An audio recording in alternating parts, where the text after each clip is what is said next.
আলফা সংগঠনৰ সেনাধ্যক্ষ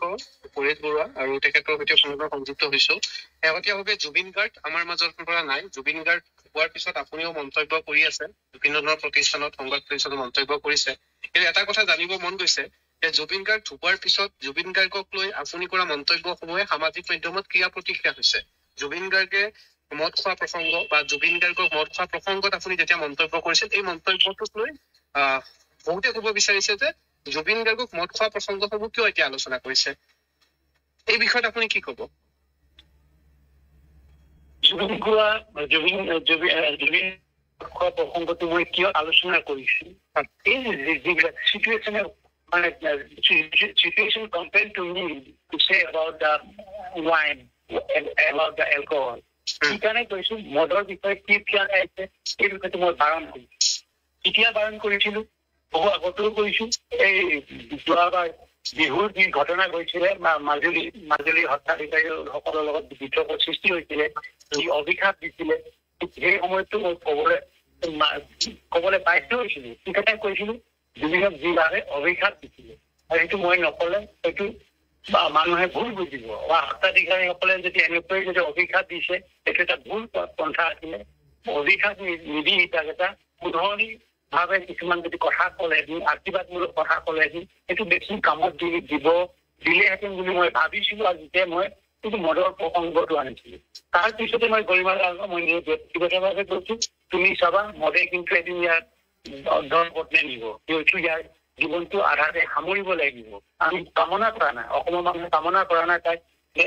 অপৰিপক্ক বয়সত যাতে মৃত্যুবৰণ কৰিব লগা হয়। মই এই কথাটো কৈছো, আৰু কৈছো তুমি ইয়াৰ প্ৰতি যত্ন ল'বা। এইটো অসুখীয়া আৰু এই মদ খাই যদি মাতাল হয়, এনেকুৱা মানে আমাৰ সন্মিলন বিলাকত বিহু এনেকুৱা ধৰণৰ আমাৰ সংস্কৃতি কোনফালে যাব, এইটো লিড ল'ব লাগিব। সিহঁতেতো মানে আজি সংস্কৃতি পথাৰখনত কি কয় এজন বিয়াগুম মানে সংগীতজ্ঞ গায়ক হয়, শিল্পী হয়, সিহঁতে এই জাতিটোক আগুৱাই দিব লাগিব। তেতিয়া দাদা মই কৰিম, জুবিনকো কৈছো তুমি ভাল হোৱা, বিয়ে কৰা এইবিলাক কেলে কৰিছা, তেওঁৰ কাৰণে কৈছো। মদটো কেলে নাহিব, সেইকাৰণে আহিছে, নিজৰ কাৰণেতো এই প্ৰতিত হৈছে। নতুন প্ৰজন্মই নাজানিব, নতুন প্ৰজন্ম ক'ব লাগিব। নতুন প্ৰজন্মৰ পৰা কি জুবিনকতো হয়তো কোনে জানে, এইটো শিক্ষা আছে, ওখ গছ থাকিব পাৰে, ওলাব পাৰে। আজি অসমৰ পৰা ভূতি যেনেকে বিষ্ণু ৰাভা ওলাইছিল, বিষ্ণু জ্যোতি ওলোৱাৰ পিছত ভূপেন দাই কেনেকে ওলাইছিল, ভূপেন দাৰ পিছত জুবিন কেনেকে ওলাইছিল, জুবিনৰ পিছত আৰু নোলাব নেকি? সেইবিলাকে ওলাই আকৌ জুবিনৰ দৰে আধা বয়সতে মৃত্যুটো আমি কামনা কৰো। যদি আপোনালোকে মৃত্যুটো কামনা নহলে তেতিয়াহ'লেতো মদটো বাধা দিব লাগিবতো। মদ খাই যি ধৰণে প্ৰকৃত সুস্থ হৈ থকা আজি ছিংগাপুৰ প্ৰকৃত নহ'লে মদৰ প্ৰতি আসক্ত মদৰ পানী খুৱাব পাৰিলে কি চব বিবেক মানে হৈ থাকিলে কি বিবেক একদম পৰিপুষ্ট হৈ থাকিলে, বিবেক পৰিপুষ্ট হৈ থাকিলে দূষিত চাৰিবিলাক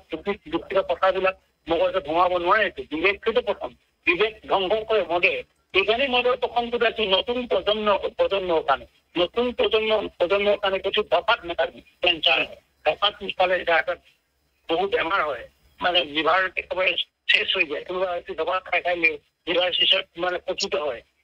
মুখৰ কেঞ্চাৰ হয়। এইবিলাক কথাৰ কাৰণেতো কৈছো যুৱচামক সতৰ্ক কৰিব লাগে। যুৱক চামে যদি কিহৰ কাৰণে মৃত্যু হ'ল, সুস্থ হৈ থকা তাক মাৰিব পাৰে নেকি, বা সাগৰত তেনেকে জপিয়াই নেকি, কিহৰ কাৰণে জপিয়াই? সেইটোতো বিবেকে কাম কৰা নাই, সেইকাৰণে জপিয়াইছে। লাইফ জেকেটটো দুবাৰ পেলাই দিছে, সেইকাৰণেতো তাৰ বিবেকে কাম কৰা নাই। বিবেকটো কাৰণে মদ খোৱাৰ কাৰণে তাক নিশ্চয় কৰিলে এই কথাবিলাকে কৈছো। মদ কিয় খাব নালাগে, এই মদ খোৱাৰ কাৰণে কোনোবাই বেয়া পালে তেতিয়াহ'লে মদ খাই মানুহ মৰি যাক, এখন ঘৰ ধ্বংস হৈ যাক, যুৱচাম শেষ হৈ যাক, অৱস্থা শেষ হৈ যাক, এইটো কামনা কৰিছো আমি। কোনোবাই তেতিয়া আমি কৰিব নোৱাৰিতো। আমি দেখিছো সংসাৰখন কি হৈ আছে, গোটেই গাঁৱে কি হৈ আছে, প্ৰতিনিয়ত আমি গম পাওঁ। ড্ৰাগছৰ কাৰণে কি হৈ আছে, আমি আলফাই ড্ৰাগছ টোটেলি নীল কৰি দিছিলো, আমাৰ সময়ত নীল কৰি দিছিলো। ৰাজ্যত আমাৰ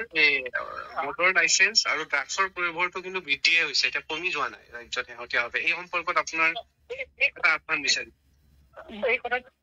এই আহ্বানটো মই দিছো, আগতে দিছো যে আচুৰ নামি আহিব লাগিব। যেনেকে আকৌ বিভিন্ন ধৰণৰ ইছ্যুবিলাকত আছো অগ্ৰণী ভূমিকা লয় সেইবিলাক এতিয়াও লগত বিভিন্ন জাতি সংগঠনে ল'ব লাগে আমিও লৈ আছো আমি চোৱাই আছো ডাক্তৰ নিৰ্যাতিত আমাৰ বিশেষকৈ আমাৰ যুৱক ছাত্ৰ ছাত্ৰীসকলে ইয়াৰ পৰা দূৰত থাকিব লাগে চৰকাৰে ইয়াৰ কাৰণে এটা প্ৰতিক্ৰিয়া ব্যৱস্থা ল'ব লাগিব যিবিলাক আমাৰ উঠি অহা চামক যাতে বাৰলৈ যাব নোৱাৰে মদ সেৱন কৰিব নোৱাৰে চিগাৰেট সেৱন কৰিব নোৱাৰে ধপাত সেৱন কৰিব নোৱাৰে এইবিলাকত অকালতে যদি আমাৰ শেষ হৈ যায় অকালতে যদি সিহঁতৰ স্বাস্থ্যৰ প্ৰতি স্বাস্থ্য বিঘিনি ঘটে তেতিয়াহ'লে ভৱিষ্যতে অসমখনৰ কেনেকৈ হেল্থি মানে স্বাস্থ্যৱান যুৱক যুৱতী পাবলৈ অসুবিধা হ'ব যাৰ বিদেশৰ বিকাশ ঘটিলে এখন নিবনুৱাটো বাদেই এখন অশান্তি হ'ব এই অশান্তিটো আমি দূৰ পাবলৈ হ'লে তেতিয়াহ'লে আমাৰ সুস্থ সবল যুৱচাম লাগিব আৰু যুৱচাম সেইকাৰণে ৰাগিয়াল বস্তুৰ পৰা আঁতৰি থাকিব লাগিব ৰাগিয়াল বস্তুখন আঁতৰি থাকিবলৈ হ'লে আমি বাকীসকলক সচেতন কৰি ৰাখিব লাগিব বিভিন্ন নিয়ম কানুন বনাব লাগিব চৰকাৰেও বনাব লাগিব জনগণেও বনাব লাগিব নিজৰ নিজৰ পৰিয়ালবিলাকো ইয়াৰ পৰা সাৱধান হ'ব লাগিব পিতৃ মাতৃসকল বিশেষকৈ অধিক সচেতন হ'ব লাগিব যে নিজৰ ল'ৰাই নিজৰ সন্তানে যাতে মানে এইবিলাকৰ ৰাগিয়াল বস্তু দিব নোৱাৰে সতৰ্ক হ'ব লাগিব এইটো এতিয়া মানে সময়ৰ আহ্বান প্ৰতিটো পৰিয়াললৈ মই আহ্বান কৰিছোঁ সময়ৰ আহ্বান এইবিলাক যাতে এইবিলাকৰ পৰা আঁতৰিবৰ কাৰণে প্ৰতিটো পৰিয়ালৰ মানে যিসকল বা পিতৃ মাতৃ আছে আই কথা আছে যদি সাৱধান হোৱাটো প্ৰয়োজন আছে নহ'লে অসম শেষ হ'ব যুৱচামৰ কোনো কাম নাই নিচা জাতীয় খোৱা যুৱকৰ কোনো কাম নাই কোনো জাতিয়ে এইটো প্ৰশ্ৰয় নিদিলে য'ত ধ্বংস দখলে নামি আহিছিল জাতিবিলাক কেৱল মাত্ৰ এই নিচা জাতীয়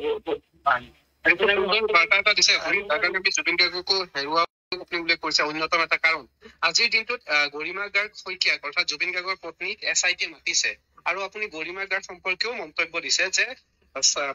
পত্নীয়ে জুবিন গাৰ্গ বিষয়ত যেনেধৰণে গুৰুত্ব দিব লাগিছিল নজৰ দিব লাগিছিল কৰবাত কৃপণালী কৰিলে নেকি ক'ৰবাত থাকিব পাৰে ক'ৰবাত ইমান অসুখীয়া মানুহ যাব পৰা নাই নোৱাৰে হাত কেনেকৈ তাৰিখে আমাকতো কোৱা নাই এইটো আজি পানীত নাযাবৰ কাৰণে চণ্ডীবনক কৈছিলে নাই যে পানীত নাযাবা পানীত নিনিবা জুইত নিনিবা সেইটো কৈছিলে নাই চণ্ডীবনটোৰ লগত কৈছে নিজৰ ভাই হয় তেতিয়াহ'লে কৈছে নাই এইটো আমি জানিব লাগিব যদি কোৱা নাই আমিতো সন্দেহ হ'বতো এতিয়া অন্যবিলাকৰ কিবা বেপাৰীবিলাকক যিবিলাকৰ টকাৰ চিন্তা কৰি থাকে জুবিনতকৈ প্ৰডাক্ট বনাই বা বিভিন্ন কামত লগাই থাকিব অতিৰিক্ত মানে হেৰিয়ত কি কয় শ্ৰম দিবৰ কাৰণে তাৰ পৰা যি মুনাফা হ'ব সেইটো সিহঁতে শোষণ কৰিবৰ কাৰণে কৰিব পাৰে কিন্তু গৰিমা গাঁৱতো এইটো মানুহজনী থাকিব নালাগে বা থাকিব নোৱাৰে সেইকাৰণে এই কথাখিনি কৈছে তাইৰ মুখৰ পৰা আমিতো শুনা নাই যে স্পেচিফিকলি মই হেৰিয়ক সন্দীপনক এই দৰববিলাক পাবলৈ কৈছিলোঁ আমুকক এইবিলাক পাব কৈছোঁ আৰু পানীত ননমাবলৈ কৈছোঁ জুইত ননমাবলৈ কৈছোঁ আৰু পানীৰ ওচৰলৈ নিদিবা সেইবিলাকতো ক'ব কৈছে নাই আমিতো যেনেকে হিতেশ বৰুৱাই কৈছিলোঁ মই চবকে কৈছিলোঁ আমি গৰিমাক খুব লাগিব না গৰিমা মুখে আমি শুনিব লাগিবতো ময়ো কৈছিলোঁ আমুক দায়িত্বটো দিছিলোঁ কাৰণ যিহেতু গৰিমাৰ কি কয় জুবিনৰ লগত থকা মানুহখিনি কোনো ডিচিপ্লিন নাই আগৰ পৰা দেখি আছো আমি প্ৰতিখন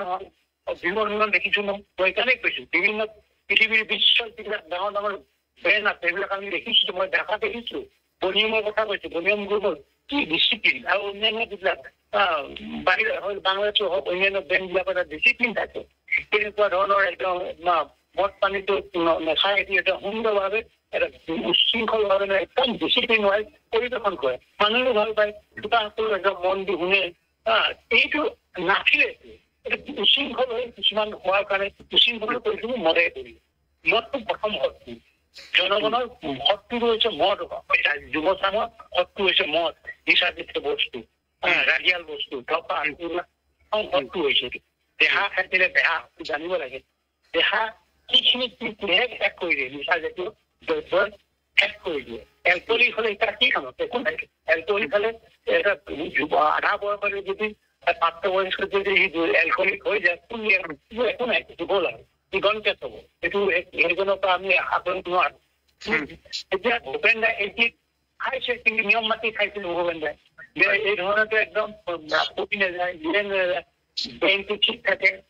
বাহিৰত ষ্টেজত যেতিয়া উঠে তেখেতে কোনোদিন এটা বেয়া শব্দ এটা প্ৰকাশ কৰা নাছিলে আমাৰ মনত পোৱালৈকে আৰু তেখেত জীয়াই থকালৈকে এইবিলাক আমি ক'বলৈ নতুন প্ৰজন্ম আমি শিকাবলৈ আহিছো আমি গালি পাৰিব অহা নাই ভাল কথাটো কৈছো মত নেখালি এনেকুৱা কৰি এনেকুৱা ভাল কথা আপুনি কৈছে যে পত্নী ইয়াৰ ওপৰত স্বামী সকলোকে আপুনি জুবিন গাৰ্গকো কৈছিলে যে মদৰ পৰা দূৰত থাকিব লাগে বা মদ খালে ইয়াৰ অসুবিধা হ'ব এতিয়া জাষ্টিচ সকলোৱে বিচাৰিছে আপুনি ন্যায় বিচাৰিছে নে নাই জুবিন নহয় কৈছো যে আজি যিটো হৈ আছে ন্যায় বুলি ক'লে মানে হত্যা প্ৰতিটো এতিয়া কোনোটো মানে জাতি কোৱা নাই পুলিচেও কোৱা নাই হত্যা কৰিছে বুলি যদি হত্যা মুখ্যমন্ত্ৰীয়ে কৈছিলে এটা সামাজিক মাধ্যমত লাইভ আহি যে জুবিন গাৰ্গক হত্যা কৰা হৈছে বুলি এইটো মুখ্যমন্ত্ৰী এইটো কি কৰিছে কি নকৰিছে মুখ্যমন্ত্ৰীকে সকলো শুদ্ধ বুলি ভাবে মই শুদ্ধ বুলি নাভাবো মই কেলে মুখ্যমন্ত্ৰী কোৱা কথাটো ভুল হ'ব পাৰে মই মুখ্যমন্ত্ৰীকে ফল' কৰিম নেকি চিফ মিনিষ্টাৰৰ কথা এতিয়া বৰ্তমান ৰাজ্যত যে এটা পলিটিকেল মাৰ্ডাৰ হৈছে জুবিন গাৰ্গক এনে ধৰণৰ এটা পৰিৱেশ হোৱাৰ ধৰণে হৈছে বিৰোধীও ওলাইছে ৰাজপথত চৰকাৰো ওলাইছে দল সংগঠনো ওলাইছে সকলোৱে ন্যায় বিচাৰে পলিটিকেলি হিচাপ কৰিবৰ কাৰণে কৈছে কোনোবা ৰাজনীতিৰ বিজেপিও ল'ব বিচাৰিছে এজিপিও ল'ব বিচাৰিছে কংগ্ৰেছো ল'ব পাৰিছে তেতিয়া পলিটিকেল গেমত পৰিণত মই পলিটিকেল গেমত সোমাই পোৱা নাই মই এইটো নন পলিটিকেল মই এজন চাইছো side the BJP or Congress or AGP or AGA. It is not my concern. কিন্তু বাস্তৱ কথাটো হৈছে মোৰ যিটো আমাৰ সংগঠনৰ যিটো মানে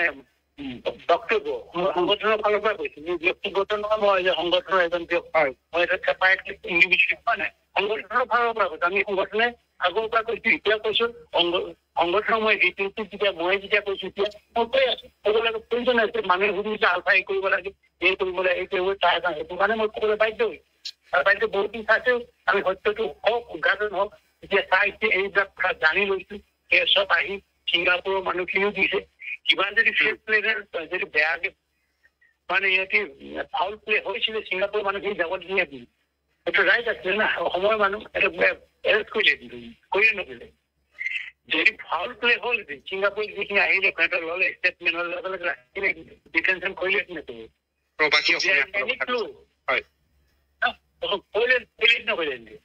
গোটেইখিনি আছিল এইটো স্পটত আছিলে স্পটত থকাবিলাকে এতিয়া মাৰ্ডাৰ য'ত হৈছে মাৰ্ডাৰ বুলি যদি হয় এটা চাপোজ এক্সাম্পল হিচাপে মাৰ্ডাৰ যদি কৰে কোনোবাই মাৰ্ডাৰ কৰাটো স্পটত IPS লাগিব নালাগে IPS তেনেকৈ হৈছে এইটো সাক্ষী বাদী লাগিব এতিয়া সাক্ষী বাদী চব স্পটত থকা চকে দেখা এতিয়া লগতে চুইমিং কৰা চবকে আনিছে নাই বাৰু যিখিনি একেলগতে কৈ সিহঁতৰ গাবলৈ দিছে কি এইটো কুৱেশ্যন আহে নাই আৰু চেলেঞ্জটো থাকিব কেনেকৈ যাব সঁচাকে যদি সিহঁতক বান্ধিলে বান্ধিব পৰা সেইটো নাই কি কয় ছিংগাপুৰৰ মানে যিটো পুলিচৰ যিটো ভাষ্য ছিংগাপুৰৰ যিটো medical report you can't deny it পৃথিৱীৰ ভিতৰত শ্ৰেষ্ঠ one of the best এক নম্বৰ বুলি কয় one of the best পৃথিৱীৰ ভিতৰতে মেডিকেল ছিংগাপুৰ হয় নে বাৰু সিহঁতৰ এটা ৰিপৰ্টটোত ইমান কোনো আমাৰ অসমৰ মানুহে অসমৰ মেডিকেল চাইন্সে ডিনাই কৰিব নোৱাৰে ইণ্ডিয়াও কৰিব নোৱাৰে ইণ্ডিয়াৰ পেচেণ্ট তালৈ যায় ডাঙৰ ডাঙৰ মন্ত্ৰী মিনিষ্টাৰ ছিংগাপুৰত ট্ৰিটমেণ্ট লয় তামিলনাডু গোটেই সভাত ছিংগাপুৰত ট্ৰিটমেণ্ট লয় এইবিলাকো মানুহে জনা প্ৰয়োজন আছে আৰু এই কথাবিলাক আমি একেবাৰে বিজ্ঞানসন্মত আমি এৰি চাব লাগিব আমি এনেই আৱেগত নহয় আমি আৱেগত কি কৰো তেতিয়া মানুহক কিতাপ কৰিবলৈ আৱেগটো সৃষ্টি কৰে আমি এজন ক'ৰবাত যদি শ্লোগান দিব যাওঁ বা যদি অৰ্গেনাইজ কৰিব যাওঁ তাত আৱেগ সৃষ্টি কৰি অন্য নিজে আৱেগ হ'ব খালি কথা কৈ আৱেগ নিজে আৱেগ হ'লেতো কথাৰ চিকুৱেঞ্চটো ক'বলৈ গুচি যাব যাব জানো চিকুৱেঞ্চটো ক'ব যি কৰাই মানুহক যি আৱেগ কৰাই তাৰ চিকুৱেঞ্চটো সি যদি নিজে আৱেগত প্ৰতিটো চিকুৱেঞ্চটো ক'বলৈ গুচি যাব বুজাব জানো পলিটিকেল লিডাৰবিলাকে আৱেগিক কৰিব পাৰে মানুহক চিকুৱেঞ্চটো বজাই ৰাখেতো কিন্তু তলৰ মানুহখিনিতো মানে এই যে চিকুৱেঞ্চটো বজাই ৰাখিছে কিয় সি আৱেগিকভাৱে কোৱা নাই কিন্তু আমাক আৱেগিক কৰিবৰ কাৰণে কৈছে এনেকুৱাটো হৈ আছে এনেকুৱাবিলাক আমি চাইছো আজি মানুহে ৰিল বনাইছে সত্যভাৱে কোনোবাই এম্পিৰিকেলি তাক চোৱা নাই বিজ্ঞানসন্মতভাৱে যোৱা নাই কোনোবাই ৰিল বনাই দিছে কোনোবাই ওলা ভিউৱাৰ হওক আমুক হওক লগাই দিছে ধোঁৱাটো যাৰ কিন্তু প্ৰকৃত এইটো পুৰা চোৱা নাই, এংগল বিলাক চোৱা নাই, নোচোৱাকে কোৱাৰ কাৰণে মানুহৰ ভিতৰত সংঘাত মানে এইটো বিভিন্ন ধৰণৰ মত প্ৰকাশ কৰিছে। এতিয়া চাইছো আপোনাৰ যিটো টিভিত ওলাইছে সেইটো চাইছো বিভিন্ন ধৰণৰ প্ৰশ্ন কৰিছে, বিভিন্ন ধৰণৰ গালাগালি কৰিছে, কিন্তু সেইকাৰণে বেয়া পাব একো নাই, বুজা নাই। ময়ো নিজে ব্যক্তিগতভাৱে কথা পতা নাই সিহঁতক, কৈছে কোন শিশু বধ কৰা, কোন শিশু আজি যদি কোনোবা আলফাত যিসকল গৈছে সুদক পৰেশ অসমে যেতিয়াৰ পৰা ৰাইট ফ্ৰম একেবাৰে 79 পৰা আজিলৈকে যিমানখিনি আছো, কাৰোবাক যদি মই নিজে হত্যা কৰিছো ইনচেণ্ট মানুহক, আৰু কাৰোবাক যদি মই ইনচেণ্ট মানুহ মাৰিবৰ কাৰণে মই যদি অৰ্ডাৰ দিছিলো মোৰ ট্ৰেইনিঙত, মই অসমত থাকোতে প্ৰমাণ দিওঁ, মই মানি লম দিওঁ হয় মই শিশু হত্যাকাৰী, মই যদি অসমত থাকি মই যদি কিবা কাৰোবাক নিৰপৰাধীক মৰাইছো তেতিয়াহ'লে প্ৰমাণ দিব লাগে, মই এইটো চেলেঞ্জ কৰিব পাৰো। ইভেন আমাৰ সদস্যসকল ইমান দিন গ'ল, হাজাৰ সদস্য, এতিয়া প্ৰায় 40,000 বছৰ এদিন এটা ল'ৰাক যদি এটা সদস্য মই মানে চৰিয়াইছো, এটা বিনা কাৰণত মৰিয়াইছো, আজিলৈকে এটা ল'ৰাকৈ এটা সদস্যকো মই এটা চৰ মাৰি পোৱা নাই। মই কেনেকৈ ইনচেণ্ট মানুহ মাৰিম, অসমৰ মানুহক কিয় মাৰিম, কিয় কোন বাহিৰত মাৰিম, ক'ৰবাত অৰ্ডাৰ দিয়া আছেনে, কোনোবা ক'ব পাৰেনে, কোনোবা এজন সদস্য ক'ব পাৰেনে ছাৰটো অৰ্ডাৰ দিছিলে আমুকক মাৰিবৰ কাৰণে, আমুক শিশুক মাৰিবৰ কাৰণে, ক'ব পাৰিবনে? যদি উলিয়াব পাৰে মই সংগঠনেই নকৰোঁ। মই আপোনাৰ চেনেলত কৈ দিছো যে কোনোবাই কৈছে মই ইনচেণ্ট মাৰিবৰ কাৰণে অৰ্ডাৰ দিছো, অসমৰ ইনচেণ্ট কোন ল'ৰা ছোৱালীক মাৰিবলৈ, তুমি উলিয়াব পাৰে প্ৰমাণ, মই কোনোবাই লিখিত প্ৰমাণ, আৰু ইভেন মোৰ ভইচটো যদি কোনোবাই দেখা যায় আমুকক মাৰ, আমুক কোন ল'ৰা ছোৱালী ধেমাজিত বম দি মাৰ, যদি উলিয়াব পাৰে কিবা ক'ব পাৰে, মোক কোনোবা ৰিটেন বা ভাই বুলি যদি মই কৈছো কাৰোবাক, আৰু যদি মই দিছো প্ৰমাণ দিব পাৰে, মই আলফাই নকৰোঁ। এই ধৰণে মই ক'বলৈ মই কৈছো, বিভিন্ন ধৰণৰ কথা কৈছে, আৰু এই কথাখিনি যদি ক'বলৈ পাই মই নিজে মানে এটা স্বচ্ছবোধ কৰিছো যে হয় কথাখিনি ৰাইট পইণ্টত কথাটো ওলাইছো, ৰাইট পইণ্টত মই উত্তৰটো দিব লাগিব, আৰু উত্তৰটো মই দিবলৈ পাই আনন্দিত হৈছো যে এইটো এটা মানুহ এচামে ভুলকে বুজিছে। এনেকুৱা ধৰণৰ আৱেগ হৈছে, সেই আৱেগত উতলা নহ'ব, এতিয়া আৱেগত উতলা হ'লে অসম ধ্বংস হ'ব। সেইকাৰণে আজি অসম কোনো এটা কামতে ছাকচেছ হ'ব পৰা নাই, কোনো এটা কামতে একগোট হৈ জাতিটোৱে মানে আচল উদ্দেশ্যত যাব পৰা নাই। সৰু কামবিলাকত আমাক মূৰটো গৰম কৰি ৰাখে, সেইফালে আৱেগত লৈ যায়। অসমখন তেনেকুৱা হৈছে, বিভিন্ন প্ৰান্তত তেতিয়া একেবাৰে শদিয়াৰ পৰা ধুবুৰীলৈকে এতিয়া আমাৰ ভিতৰত কোনো সম্প্ৰদায় এনেকুৱা এবাৰ আগতে নাছিলে। বিজেপি যেতিয়া আন্দোলন হৈছিলে, সেই আন্দোলনত একেকাৰ হৈছিলে, কোনো মানুহে ভবা নাছিলে আমাৰ ভিতৰত ইমান বিলাক ইমান বিলাক সম্প্ৰদায় আছিলে বুলি। আজি কি হ'ল, আজি ইমান বিদেশী বিতৰণৰ কথা আছিল দাদা।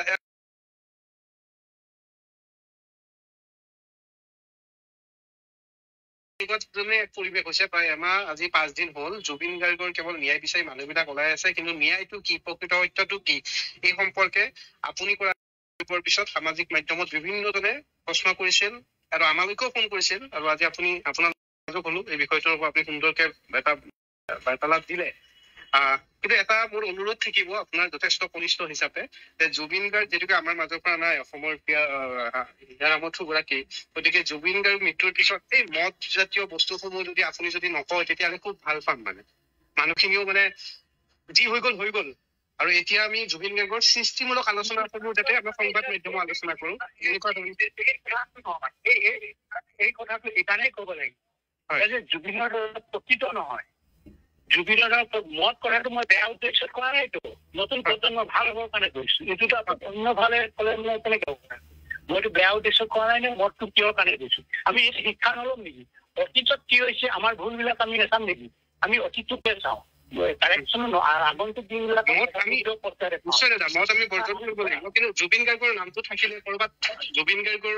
অনুৰাগীসকলে দুখ পায়, বা যিহেতুকে তেখেত আমাৰ মাজৰ পৰা নাই,